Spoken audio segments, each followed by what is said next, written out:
सत्ता में बैठे लोग आग में घी डालने का काम कर रहे हैं। उनकी जुबान से ऐसी बातें निकलती हैं जो नफरत को और बढ़ावा देती है। मैं इस सदन से दुनिया भर के अल्पसंख्यकों की आवाज उठाना चाहती हूँ, लेकिन आज ऐसा लगता है जैसे संविधान की किताब तो है पर इसे चलाने वालों का ईमान गुम हो गया है।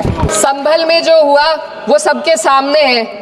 पुलिस के संरक्षण में निर्दोष लोगों की हत्या की गई और सरकार ने चुप्पी साध ली। मुझे अपने भारतवर्ष पर फक्र है कि जिसके पास ऐसा संविधान है जो लोकतंत्र, समाजवाद और सेक्युलरिज्म को संजोता है। लेकिन आज ऐसा लगता है जैसे संविधान की किताब तो है पर इसे चलाने वालों का ईमान गुम हो गया है। आज हिंदुस्तान में हर वर्ग को किसी न किसी चुनौती का सामना करना पड़ रहा है, मगर अल्पसंख्यक खासतौर पर मुसलमानों पर जो कहर टूटा है वो किसी से छुपा नहीं है। ये लोग सिर्फ अपने मजहबी पहचान की वजह से निशाने पर हैं।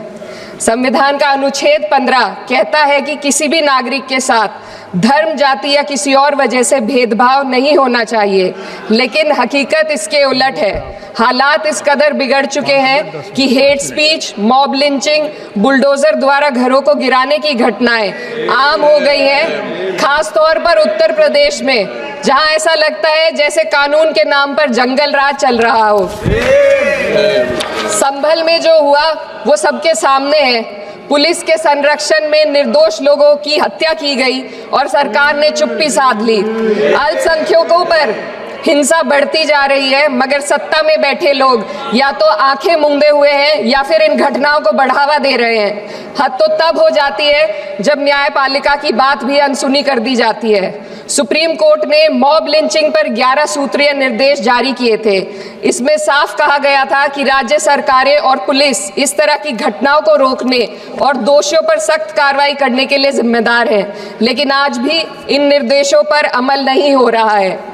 हाल ये है कि मॉब लिंचिंग को रोकने की बजाय सत्ता में बैठे लोग आग में घी डालने का काम कर रहे हैं। उनकी जुबान से ऐसी बातें निकलती हैं जो नफरत को और बढ़ावा देती है। ये अशांति अब इतनी गहराई तक फैल चुकी है कि हमारे समाज के धर्मनिरपेक्ष चरित्र पर गंभीर सवाल उठ रहे हैं। साल की शुरुआत में ही कई राज्यों में दुकानदारों को अपने नाम बोर्ड पर लगाने के लिए मजबूर किया गया। इसे सेहत और सुरक्षा के कानूनों का हिस्सा बताया गया, मगर असल मंशा कुछ और थी। ये कदम खास तौर पर मुसलमान दुकानदारों को निशाना बनाकर उठाया गया ताकि उनकी रोजी रोटी पर चोट की जाए। पिछले हफ्ते मुरादाबाद में एक मुस्लिम डॉक्टर को हिंदू बहुल्य मोहल्ले में घर खरीदने पर विरोध झेलना पड़ा। वजह बताई गई कि इससे मोहल्ले की सामाजिक शांति बिगड़ जाएगी। अब आप ही बताइए, क्या ये वजह सही है, जायज है?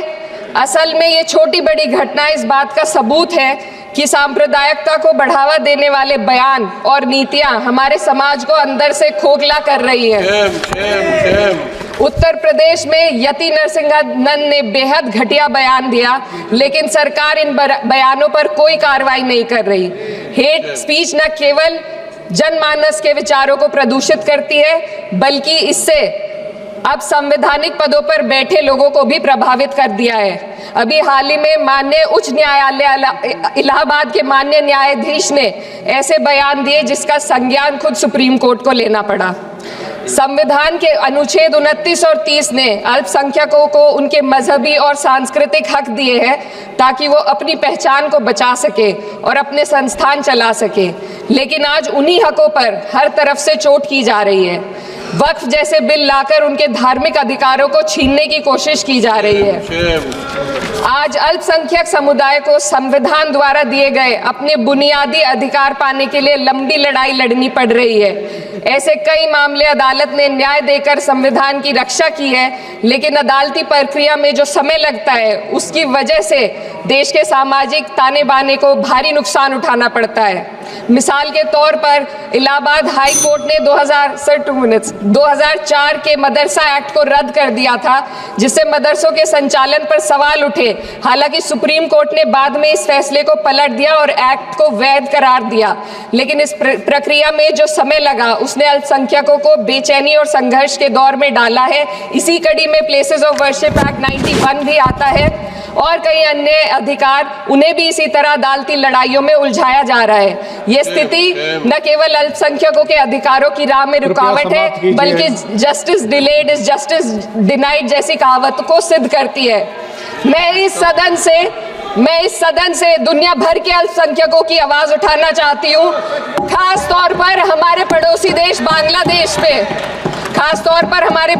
देश बांग्लादेश में अल्पसंख्यकों के साथ जो हो रहा है वे दिल को गहरे तक चोट पहुंचाने वाला है। उनकी जान माल की हत्या की जा रही है। बांग्लादेश हो या हिंदुस्तान हो या कोई और देश, अल्पसंख्यकों की सुरक्षा, इज्जत और अधिकारों की हिफाजत हर सरकार की सबसे पहली जिम्मेदारी होनी चाहिए। मैं इस सदन से अपने देश के अल्पसंख्यकों के साथ बांग्लादेश के पीड़ित अल्पसंख्यकों की आवाज को एक साथ उठाना चाहती हूँ। ये वक्त की पुकार है कि हम सब मिलकर ये सुनिश्चित करें कि किसी भी इंसान को उसकी पहचान या मजहब के कारण डर कर जीने पर मजबूर ना होना पड़े। जहाँ हक छीने जाते हैं वहाँ अमन खो जाता है। ये बात हर सरकार को समझनी चाहिए। अगर हम सच में अपने संविधान का सम्मान करना चाहते हैं तो हमें नफरत और भेदभाव को खत्म करना होगा। हमें ये दिखाना होगा कि ये मुल्क हर वर्ग, हर जाति, हर धर्म और हर समुदाय का है, और जब तक ऐसा नहीं होगा तब तक संविधान की आत्मा सिसकती रहेगी। सर, अपनी बात को खत्म करते हुए मैं एक शेर अर्ज करना चाहती हूँ। ये दाग दाग उजाला, ये शब गजीदा शहर, वो इंतजार था जिसका, ये वो शहर तो नहीं। लेकिन अगर इस सदन में बैठे हम सभी सदस्य ये ठान ले कि हमें संविधान के मूल्यों को लागू करना है और उसे लागू करने का प्रयास करें, तो वह सुबह जरूर आएगी जिसके लिए लाखों भारतवासियों ने अपने जानों की कुर्बानी दी थी।